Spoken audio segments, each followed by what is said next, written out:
Bir fəhlə ailəsində mən anadan olmuşam. Atam da fəhlə idi, anam o zamanlar işləmirdi.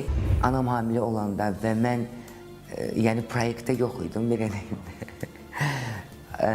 Düşünmüşdülər ki, yəni qız var ailədə, oğlan var ailədə, artıq yetər də. Bacım danışırdı ki, bəs mama hər cür, hər şey eləyirdi ki, dünyaya gəlməyəsən. Başladı ağır çəkidə əşyalar qaldırmağa, ondan sonra həmən istivanlar qəbul eləməyə ki, tez bu proses baş versin. Yəni, anam nənəmlə o qədər çalışdılar, o qədər öz rəfiqələri ilə nə planlar cızdılarsa, bu da alınmadı. 7 aylığında anamın artıq ağrıları başladı. Hətta evdən gedəndə belə anlayırdılar ki, bu uşaq yəni sağlam dünyaya gəlməyəcək. Ondan sonra dünyaya gəldim. Sonra hətta atam belə balnisaya getməmişdi.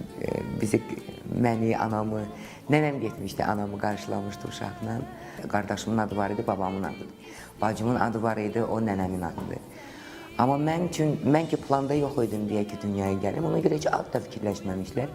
Heç mənim haqqımda planlar cızmamışdılar, heç danışmamışlar, söhbət eləməmişlər. Nənəm dedi, bir gün oturmuşuq, axırda anama dedim ki, gəl bu uşağa bir ad qoyaq da, belə olmadı. Nə qoyaq, nə ad olsun, necə olsun. Bu anda mənim bacım, böyük bacım divanda yatırdı. Yuxudan oyanır, üzünü çevirir. Öyle yuxulu, ay gün deyil və təzdən üzünü çevirir, davam edir yatmağa. Nənəmlə anam belə qalırlar ay gün və elə olur ki, beləcə də belə təəccüblənə deyirlər, qoy olsun ay gün. Adım olur ay gün.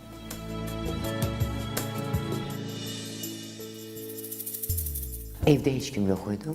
Atam bu fürsətdən çox səmərəli istifadə etməyə qərarına gəldi və nəhayət ki, beləyi açıb məni görmək istədi ki, yaxşı bir baxın da evladıma, nə qədər olmasa bu mənim evladımdır. Çünki nənəm hər dəfə deyirdi, ay, Ələsgər get, bir o uşağın üzü, atam deyirdi, yox və s. Və atam belə, bunu artıq atam özü danışır. Çünki atamın o emosiyaları, o hər dəfə danışanda mənə xoşdur, məndən danışılır. Atam dedi, bir beləyi belə açdım. Sən ki necə görmədimsən. Elə bir ürəyini belə yardılar, səni qoyurlar ürəyinin içinə, onu belə bağladılar. Çünki mən atamın müharibəyə gedib qayıtmayan qardaşına oxşuyordum. Atam və həmin şəkil bizdə portret olaraq evdə hər zaman asılı idi. Doğrudan da biz elə bir Almanya.